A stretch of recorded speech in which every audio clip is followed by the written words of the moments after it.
पति कैसा भी हो, लेकिन हमारी स्त्रियों ने अपने परिवार को एक सूत्र में बांध के रखने के लिए जो साधना किया है, ये उनके शब्द, जो साधना किया है वह किसी भी महान हठ योगी की साधना से बड़ी साधना है। ये भारतीय स्त्रियों की साधना की वो ताकत है कि भारत आज भी बहुत कुछ अपने स्वदेशीपन में बचा हुआ। ये हमको समझने की जरूरत है। मैं पिछले दिनों अयोध्या में था, बहुत दिन मैं देखता था कि गुरु पूर्णिमा के दिन मैं अयोध्या में था, इतनी महिलाएं गांव की। आज हमारी आस्था बची हुई है, हमारा धर्म बचा हुआ है, वो सब स्त्रियों ने बचा के रखा है। तो अब कभी भी ऐसा नहीं रहा। ये पिछले 500-600 सालों में क्या हुआ, एक तो जिसकी बात इन्होंने किया अभी मुद्रा के बाद, ये जब मुद्रा का चलन शुरू हुआ है तो स्त्रियों के हाथ में जो पूरा सिस्टम था घर का, गृहस्थी का, सारा घर का गृहस्थी का सिस्टम स्त्रियों के हाथ में था। जो कुछ भी होना है रिश्तेदारों के यहाँ, नातेदारों के यहाँ, शादी ब्याह में, कार्य प्रयोजन में, जो कुछ भी होना सब व्यवहार स्त्रियों के हाथ में था, सब उनके हाथ में था। आदमी के हाथ में धन नहीं था। लेकिन जब मुद्रा का चलन हुआ तो धन आ गया आदमी के हाथ में, और उसके हाथ में जब धन आ गया तो उसके अंदर अहंकार आ गया। मैं कमा के ला रहा हूं, तुम खर्चा करती बैठती हो, आ गया।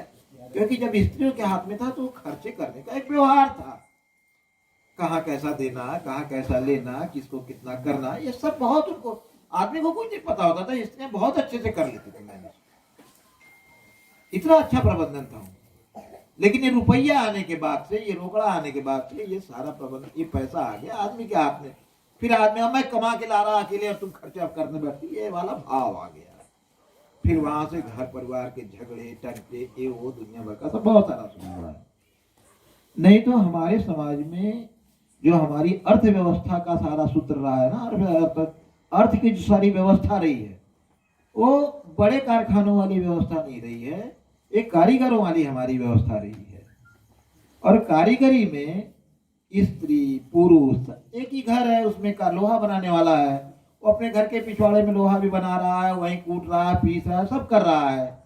बच्चा भी सीख रहा है तकनीक उसकी, स्त्रियां भी कर रही है, बहनें भी कर रही है, माता भी, सब मिलजुल करके अपना काम कर। कुम्हार के यहाँ भी वैसा, लुहार के यहाँ भी वैसा, बढ़ई के यहाँ भी वैसा, सबके यहाँ, चित्रकार के, ऐसा नहीं रहता रहा। कोई ऐसा काम कारीगरी में रहा ही नहीं है जिसमें बिना स्त्रियों के सहयोग के कुछ हो गया हो। हर काम में ये जो भारत को सोने की चिड़िया उड़िया हम लोग बोल देते हैं, तो इतिहास में भारत में कोई सोने की खदान रही है क्या? कहां से भारत की सोने, भारत चोरी की चिड़िया हो? ये हमारे कारीगरों ने अपने पराक्रम से, अपने श्रम से, अपनी मेहनत से दुनिया में जो व्यापार किया, तो उस समय सोने में चलता था, तो सब आया हमारे पास, तब हम सोने की चिड़िया हुए। ये अपने कारीगरों, उस अर्थव्यवस्था के दम पे हम सोने की चिड़िया, और उस कारीगरी में हमारी स्त्रियां बराबर की भागीदार थी। और उसमें किसी के मन में, न स्त्री के मन में, न पुरुष के मन में ये कभी भाव रहा कि हम ज्यादा कर रहे हैं कि हम कम कर रहे हैं। कहीं ये भाव ही नहीं रहा। ये सारा भाव जब आक्रमण शुरू हो गए, स्त्रियों पे हमले शुरू हो गए, उनका सील भंग होने लगा जबरदस्ती, ये सब तब उसके बाद कि ढक करके रखो, जरा बंद करके रखो स्त्रियों को, जरा उनको घूंघट का, ये सब नहीं। तो अभी सवेरे कोई बोल रहा था, रानी चेन्नम्मा का नाम ले रहा था, झलकारी बाई का नाम ले रहा था, अवंती बाई का नाम ले रहा था, ओ दुर्गावती देवी का नाम ले रहा था। ये सब रानियां बावन परिवार की थी क्या? ये सब दलित और ओबीसी महिलाएं हैं, और सब रानियां हैं, महारानियां। ये इतिहास हमको समझना पड़ेगा। हमको ये बताना पड़ेगा कि नहीं, हमारी ये ऐसा थोड़ी रहा है कि हम लूटे पीटे लोग रहे। ये पिछले 400-500 सालों में बड़ी मार पड़ी है भारतीय समाज पे। उस मार में से भी हम लोग बचे हैं, अभी हमारी अभी ताकत बची है। हमको बस उतना ही करना है कि हम अपनी उस ताकत को बचा ले जाएंगे तो फिर दुनिया से हम निपट भी लेंगे। हमको दुनिया से निपटना आता है। कोरोना आया, जो लोग बहुत हाइजेनिक टाइप के थे वो सब चले गए।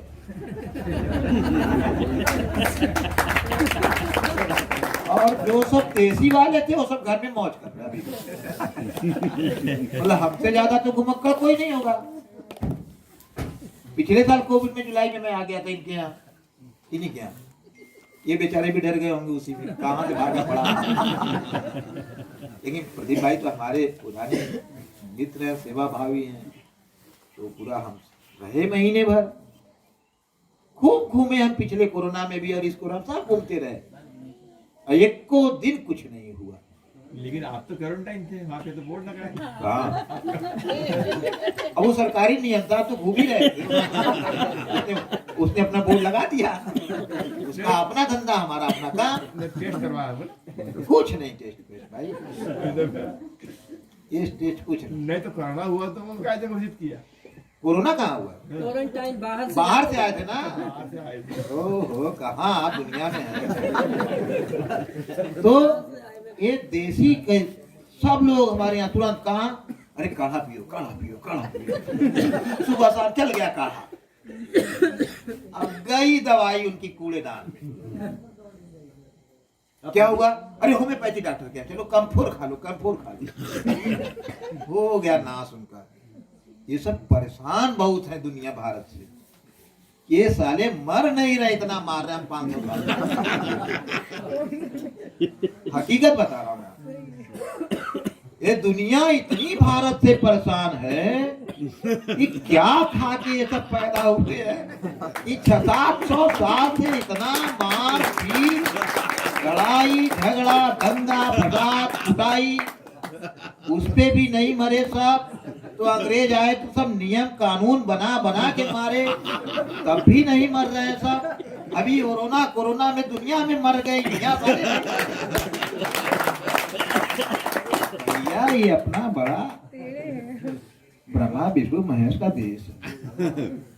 यहाँ सबरी के बेर खा के भगवान राम चल दिए, हनुमान जी की सेना लेकर के लंका की रावण पे विजय प्राप्त कर दिए। बड़ा विचित्र देश है, इतना समझना आसान नहीं है। ये देवताओं का देश है, साधु सन्यासियों का देश है, संत महंतों का देश है, किसानों का, कारीगरों का देश है, परिश्रम करने वालों का देश है, किसी भी परिस्थिति में अपने को ढाल लेने वालों का देश है। यहाँ ये वो देश नहीं है भैया कि बाहर बर्फ पड़ रही, चलो जरा देखे कैसा गिर रहा है। अरे भैया ये सब नहीं करना, सच में चलो भागो, बच जाए। तमाम साधु महाराज लोग रहते हैं, एक तो कंबल ओढ़े हैं, न नीचे कुछ है न ऊपर कुछ है। दुनिया पागल है, इसको ठंडा ही नहीं लग रहा है। या वो साधना करें। बहुत विचित्र देश है, भी समझना दुनिया के बस का नहीं है। हम लोगों का काम है कि हम लोग अपनी इस विचित्रता को बनाए रखें, इसमें हमारी भलाई। हम जितना सहज सरल देसी स्वदेशीपन में जिएंगे, जितना आर्टिफिशियल लाइफ से दूर रहेंगे, जितना इस भौड़ेपन से और शहरीकरण से दूर रहेंगे, अपनी स्त्रियों को, बेटियों को सम्मान देंगे, हम बचेंगे। यही हमारा लोक कल्याण है। स्वदेशी का एक ही अर्थ होता है, गांधी जी को अगर ठीक से पढ़ेंगे तो स्वदेशी का, दुनिया में जब भी कोई समाज स्वदेशी का पालन करेगा तो स्वदेशी का अर्थ होता है लोक कल्याण। हम जैसे ही स्वदेशी से बाहर निकलते हैं तो किसी के रोजगार पर कब्जा करते हैं, किसी की शिक्षा पर कब्जा करते हैं। हम अपना स्वदेशी से बाहर निकलना क्या, हम अपना गांव छोड़ करके शहर में आ गए, तो शहर में जो काम करने वाला है या किसी दूसरे गांव में चले गए अपना गांव छोड़ करके, तो उसके काम पे कब्जा करेंगे। जीना है स्वदेशी में ही सिर्फ लोक कल्याण, और पूरी दुनिया में जब भी स्वदेशी जब भी लागू हो जाएगा तो दुनिया में, सृष्टि में लोक कल्याण होगा। और स्वदेशी का यही काम, स्वदेशी कोई चूरन चटनी बेचने का कार्यक्रम नहीं है। स्वदेशी जो है मनुष्य को मानव के रूप में जीवित रखने का कार्यक्रम है। और गांधी जी इसको बहुत अच्छे से समझते थे, इसलिए उन्होंने कहा कि स्वदेशी पे आओ। केवल स्वावलंबन नहीं होता है, स्वदेशी पे आओगे तो उसका रास्ता साफ साफ दिखेगा। इसमें हर एक आदमी जी लेगा, हर एक आदमी श्रम करेगा तो स्वस्थ रहेगा तो घर परिवार में प्रसन्नता। इसका रास्ता ये है स्वदेशी। घर परिवार में सुख समृद्धि का रास्ता स्वदेशी है। इसलिए हमको स्वदेशी पे आना है। और स्वदेशी पे आने का मतलब टाटा बिरला मानी या मैकडोनाल्ड का खाना नहीं खाना है भैया। हमको अपने पड़ोस में कोई है, कोई तेल बेच रहा है, कोई पड़ोसी है, कोई सामान बेच रहा है, उसका सामान लेना है। करुणा बहन कुछ बना रही है, उनका सामान लेना है। हमारा कोई है जो गाय का पंचगव्य का काम कर रहा है, उसका सामान लेना है। हर समय बाजार में नहीं भाग के चले जाना। ये बाजार से मुक्ति का कार्यक्रम स्वदेशी बड़ा आध्यात्मिक है। ये हमारे संतों ने कोई स्वदेशी नया चीज नहीं है, बहुत पहले से चला आ रहा है। गांधी जी के भी बहुत पहले से चला आ रहा है। हमको ये सब करना है। और ये सब करने में स्त्री पुरुष का जो भेद पश्चिम के कारण से आया हुआ है, ये पश्चिम जगत का स्त्री पुरुष का भेद पैदा किया हुआ है। क्योंकि वहां तो महिलाओं को मानते हैं सिर्फ अपने भोग का वस्तु। भारतीय सभ्यता के अलावा दुनिया में जितनी सभ्यताएं हैं, सब स्त्रियों का सिर्फ भोग मानते हैं कि ये स्त्री हमारे लिए भोग है। इसलिए उनको तो एम दर्जे का रखते हैं, उनको सेकंड क्लास का नागरिक मानते हैं। हमारे यहाँ ऐसा नहीं है। हमारे यहाँ स्त्रियां देवी स्वरूप। घर में बाहर में ये सब थोड़ी बहुत जो गंदगी आई है, ये सब 400-500 साल में आ गई है, निपट जाएंगे, फिर निकल जाएंगे। यही सब हम लोगों को करना है। ठीक है। तो ये जो करुणा बहन ने कहा कि नारी युग आने वाला है, नारी युग ही रहा है हमारे यहाँ। नारी युग ही रहा है हमारा, हमेशा से नारियां ही युग में रही। हमारे हर युग में कोई ऐसा युग नहीं है जिसमें बिना नारी के कुछ हो जाए। जी, नारी युग ही रहा है। ये अंग्रेजी मैकाले शिक्षा पद्धति के अनुसार ये अपना पिछड़ा बना हुआ नारी का, ये न स्त्री प्रधान देश है, न ये पुरुष प्रधान देश है, ये परिवार प्रधान देश है। वाह, क्या बात है, बहुत रहेगा। वाह, देखिए कितना अच्छा बात किया। ऐसे ही हम लोगों को अपनी बातें समाज में करते रहना है। यही राजीव भाई करते थे। थोड़ा ज्यादा लोगों के बीच में बात करते थे, तो हम उतने ज्यादा लोगों के बीच में 10,000 लोगों के बीच बात नहीं करेंगे, 10 लोगों के बीच में बात करेंगे। देखो भैया, ऐसे रहना, ऐसे जीना, ऐसे खाना, ऐसे पहनना है, ठीक से रहना है, बीमार नहीं होना है। डॉक्टर के यहाँ जाओगे मारेगा, उससे बच के रहना, अस्पताल नहीं जाना है। ठीक है, सब कर लेंगे अपन। ठीक है, धन्यवाद। ये इतना भाषण तो खाली कौड़ा बहन की वजह से दे